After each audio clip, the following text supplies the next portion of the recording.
Fortnite may be the biggest current gaming sensation taking the world by storm, but there's a darker side to the game that is spawned online, thanks to creative fans and storytellers. Similar to other popular games, Fortnite has been the inspiration behind many a creepypasta and internet urban legend. But unlike many other games, the fever and quality that goes into these stories is unparalleled. So backed by popular demand, we're returning to our list of the top 10 Fortnite creepypastas, with a part 2. We'll be seeing some familiar storytellers on this list from our part 1, but with brand new creepypastas to give you the shivers. Also be sure to check out their YouTube channels after you watch this video for other great creepypastas too. But in the meantime, let's get into our list.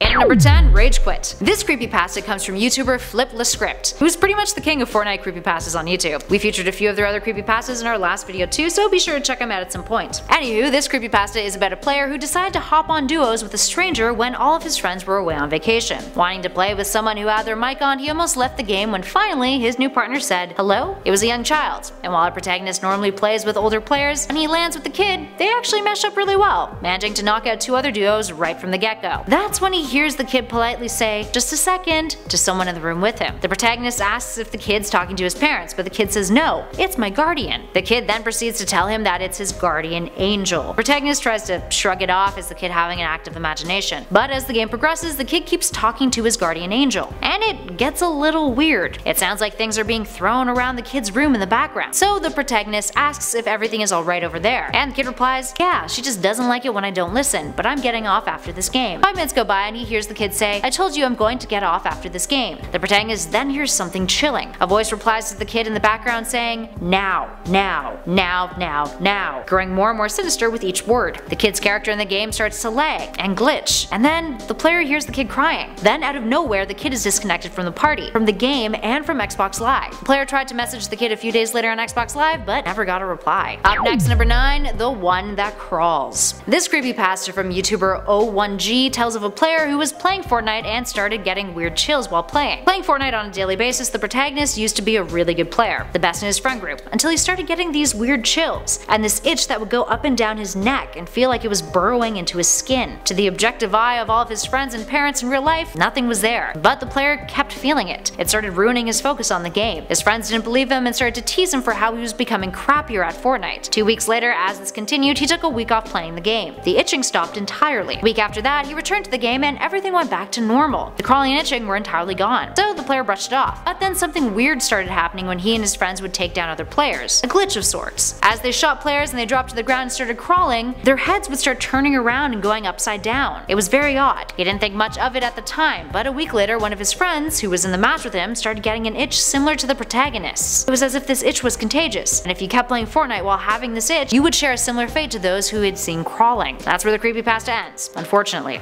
But one can only imagine that those who get the itch and continue to play endure a terrible fate, with their own heads twisting backwards like their characters in the game. Up next at 8, AFK. This one is from FliplessScript, another one. This creepypasta is about a player's friend going AFK, away from keyboard, during a game of Fortnite. The protagonist's friend Andrew was hilarious to play Fortnite with, although he had a tendency to go AFK. This was towards the end of Season 3, and our protagonist noticed an extra challenge that they hadn't completed, called AFK. The description of the challenge read, "Follow the sign in Greasy for something that will knock you out of your seat." Our protagonist and Andrew made a point of landing in Greasy Grove to complete the challenge, although they noticed that there weren't a lot of other players landing there, which was odd, considering it was part of the challenge. They see the sign on one of the buildings outside to discover a note that read, "Go to Snobby Shores and get a single kill." So they follow those instructions. When they get there, they manage to find a duo and knock them out. 2 identical messages then pop up over those defeated players amongst their loot that reads, "Acquire 666 amount of wood and make a 1x1 fort with the materials." Unsure if a building that high was possible, the 2 of them started collecting wood and built the fort. After building it, they realized that the stairs they had built had disappeared, now replaced with a sign that read, "Jump down." Worried that if they jumped down they would die, our protagonist asks if Andrew wants to go first. Andrew jumps down, and after a few seconds it says he needs to be revived. Over the mic, our protagonist tries talking to Andrew, but gets no response, so our protagonist thinks that maybe he's gone AFK. So instead he gets off and starts playing some solo matches instead. This is when he notices that the AFK challenge has disappeared. The next day he sees that Andrew is online on Fortnite. He joins his game and tries to talk to him, but there's still no response. response, so he starts spamming Andrew, worried that this isn't just a broken mic situation. Later he goes into a new lobby and Andrew joins. He tries talking to Andrew, happy that he's not just AFK. But that's when Andrew's speaker turns on and a voice replies, "Andrew isn't here right now." And at number 7, Season 0. This creepypasta comes from a YouTuber the name of Neo. The story follows the tale of a player who had signed up for the beta of Fortnite. Weirdly enough, after they signed up, the copy of Fortnite that they got wasn't one that they downloaded online. Rather, it was delivered to their door. Excited, but ignoring the weird fact that it was delivered to their door, the player popped it into their PC to give it a go. Being a big fan of other battle royale games, they were a little disappointed with what they saw. Textures were all over the place, areas of the map were unfinished, and the game was full of glitches, and overall it seemed really unpolished. But they continued to play anyway. The season pass section was odd too. It was stated to be Season 0, with Season 1 being withheld until the game was out in early access. But something didn't feel right about this. The skins that were in it had red eyes and looked as if they belonged to a horror game. When he started the match, the gameplay was more disturbing than a regular Fortnite game. Whenever you killed someone, you wouldn't return to the lobby. The kills were more gruesome, and there was screaming. Whenever somebody got a victory royale, a link was sent to the player and it revealed a list of winners, with comments from all of them that said they had fun while playing. These players were said to have all disappeared. The protagonist did some research after the fact. Turns out that the employee who added all of this stuff to the game was fired. Beta test was quietly and quickly removed. Up next at 6, Playground. This creepypasta is from a YouTuber named Mr. Gruesome and is about the playground mode in the game. The protagonist in the story tells about how he jumped at the chance to check out the playground mode, and when he loaded up the game and landed in Dusty Divot, he soon realized that he was the only player on the island in this particular match. Tad freaked out. He was like, "Hey, I'll work on my building skills," and started to harvest material. That's when he heard laughter, and it sounded like the laughter of a child. After finding some loot, he was about to leave Dusty when he heard more laughter. Turning around, he saw a default skin facing him, despite being the only one in the match. The default skin started acting strangely, running towards the player. So the player pulled out their green pump and shot the default skin right in the head, but it did nothing. That's when the skin stopped directly in front of the player, and in a demonic voice it said, "Leave and never return, or else." Immediately afterwards, the player's PS4 and TV shut off on its own. In at number 5, Tomato Head Terror. This creepypasta dives into the hypothetical history of one of the locations on Fortnite's map. Tomato Head Terror tells the story of Tomato Man's lost head and the rivalry it had with Greasy Grove's beef boss. The rivalry goes way back, between the opposing town's pizzeria and the burger joint Durr Burger. Durr Burger expanded all across the towns in Fortnite, being adored by many, and Beef Boss enjoyed the profits that his successful chain brought him. But there was one place that he hadn't conquered: Tomato Town. The Beef Boss headed to Tomato Town to offer Tomato Head a deal, but Tomato Head declined his offer. But no matter how many offers Beef Boss made, Tomato Head would continue to reject him. So the Beef Boss plotted a different way to get what he wanted. He decided to destroy Tomato Town and Tomato Head, burning the town to the ground. They dragged Tomato Head out of his burning pizzeria and decapitated him. Beef Boss then displayed his head as a trophy, as a warning to anyone who wanted to compete with his restaurant. Don't try. And at number 4, Lying Within. We actually covered one of these videos by Jordan Persegatti in our last video. Essentially, there's a narration of a creepypasta while he draws a Fortnite themed illustration that is absolutely brilliant. Anywho, in this creepypasta, which was inspired by the Raven from Fortnite as its creepy antagonist, this one is about a high school kid who tells about him and his friends going on a trip together after high school. They all bonded over online gaming, particularly Fortnite. One of his friends named Bridget he had originally met on World of Warcraft, and she showed him the ways of the game, which is how they formed a bond. Turns out that the two of them went to the same school, and the summer after graduation, the protagonist, Sean, Bridget, and their two friends, Ryan and Elise, ended up taking a road trip to an abandoned mansion as a big final hurrah before they all parted ways to go to university. As they were grabbing lunch just outside of the town with the mansion, a crazy old man approached them and started shouting, "There's more than brick and mortar in them walls." Once they got into the old house, they were in awe of its immensity and eeriness. Sean snapped some photos as they broke into the boarded up house. Inside the house, it looked as if it was 100 years old. The group split up and Sean found a piano. He sat down at his bench to discover the piano still worked, so he played a few keys. His playing was interrupted by one of his friends, Elise, screaming as she almost fell off a balcony. They ran over to her and Elise told them that someone had tried to push her off that balcony. They decided it was time to leave, but before going, Sean wanted to snap a few more pictures before they headed out. Going upstairs, he snapped some more photos and went into the bathroom to grab a few pictures. Looking up from his camera, he spotted a shadowy figure, which appeared out of nowhere. Freaked out, Sean called out to his friends, hoping that it was just them. But as he backed up towards the other side of the bathroom, the figure started to bolt towards him. Sean turned and ran. The figure was chasing him, but he managed to make it down the stairs. Looking back, he saw the figure jump down towards the foyer, sprinting towards him. Sean made a run for it, but ended up tripping and fell down the stairs leading down to the basement. He looked up in time to see the figure at the top of the stairs and the basement door shut. The whole room was dark as he heard footsteps coming down the stairs. Then, his camera, which had landed a few feet away from him, flashed. He reached forward and looked at its screen, which revealed the last photo. It was Sean holding his hands up to block the flash from his eyes, and behind him were hands reaching out for him. And Elise's body was jutting out from the brick wall in the background. The old man who had been in the diner before with them was also visible in the camera screen. That's that's when Sean heard the voice in his ear. I told you there was more than brick and mortar in them walls. Up next, number 3, the donation. From YouTube channel Next Gen Entertainer, the donation is a tale of a player named Ricky, an ordinary guy who was having a pretty rough time in his life and was struggling to make rent each month. So as a get-rich-quick scheme, he decided he was going to try to make money off of playing Fortnite. He wanted to be like Ninja or Myth and make some cold hard cash from it. He set up a Twitch account, setting up his first stream as Ricky Plays. After about 10 minutes of streaming and no views, he received a comment from a Twitch player named Vanguard13. Thinking that it was odd since his stream had no viewers, he read it, and it said, "So you want to be famous?" He replied saying, "Hell yeah, I'd die to be famous." And the account responded immediately with a follow-up comment that said, "Remember me." Time passed. Ricky managed to get about 2,000 followers on Twitch and played every day. One day after an hour of streaming and grinding solos, he had about 87 viewers, although he never really interacted with the people watching his stream, unless they donated to him. He got a notification about someone donating him $10, and attached to the donation was a comment that read, "Remember me." As soon as he read that comment, Ricky lost control of his character, and was sniped from 278 meters away. His screen went to the camera of the player who killed him, and that's when things got weird. It was someone wearing the Raven skin, and the player was facing the screen, which is something that can't be done in Fortnite. The name of the player was Vanguard13. His stream then went dead. Ricky's monitor also went dead, so Ricky had to drive down to his local computer shop to pick up another. On the way there, he noticed a poster hanging outside of a store with the Fortnite Raven skin and the words, "Watch Ricky Plays." He went to the shop where the poster was hung outside and inquired about it, but they didn't know how it got there. When he brought them outside to show them, the poster was gone. From there on out, he kept seeing things written on walls that read, "Watch Ricky Plays," and kept hearing creepy laughter. When he was back home, every banner ad that he encountered online was an ad for his Twitch channel. Thinking he was being stalked, he went down to the police station. While waiting, he got to chatting with an old woman, and eventually told her all the events that he had encountered. The old woman then looked at him for a moment, smiled, and then said the words, "So you want to be famous?" Ricky burst out of the police station, but to his surprise, the world around him had changed. He was in a graveyard with the Raven, who was holding his Fortnite character's decapitated head. Ricky then woke up in a hospital bed, and the doctor had told him that he had been imagining all of these horrors because of how addicted he was to playing games on his Twitch channel. Ricky eventually went home and decided to play a game of Fortnite to put his mind at ease. Seems like a great idea. A year later, Ricky was doing well. His stream had taken off, and he had made himself a good chunk of change. Never had to worry about money anymore either. One day, while he was playing Fortnite on Twitch, he was given a ton of donations, all of which were only $1. Each donation had a message, a random number with a random letter. Confused, he thanked the viewer for the donations and continued the stream. After it ended, he couldn't stop thinking about those weird donations. He went onto his Twitch account to take a look at the messages again. That's when he put them together. The message read, "So, you want to be famous?" Up next, number 2, The Rift. The Rift tells the story of a player who was super excited about Season 5 of the game. Once playing it, he fell in love with the rifts, and loved being able to run through rifts, especially when he had a bad start. It was super fun, and helped him win twice as much as he used to. One night while playing, he went over to Paradise Palms searching for a rift, but the one that he found looked a little bit different than the others he had seen. It looked more like a black hole. Thinking it was a glitch, he ran through it anyway. Except this time, rather than skydiving, he was elsewhere. A place that didn't look like the rest of the game. There was a river made out of lava, buildings were made out of bones, and there were people crying in agony. That's when he took a closer look to realize that those people were the bodies of players that he had previously killed, crying out to him. Traumatized, he tried to get away, but the dead players continued to talk to him, telling him secrets about the game and what to expect from the future. They kept repeating a date too, followed by another date, over and over again. That's when he realized that they were saying his birthday, meaning the latter date had to be the date of his death. That's when his game crashed, since the player has desperately been looking for another rift like that one, but hasn't been able to find one since. And finally, at number 1, Disconnected. Our final creepypasta on this list is Disconnected. It tells of a player reminiscing about Season 1 and his pal CJ, who a while back had moved out of state. CJ and the protagonist were high school buddies, and their friendship flourished while playing Fortnite together, playing for hours on end. But one day, CJ just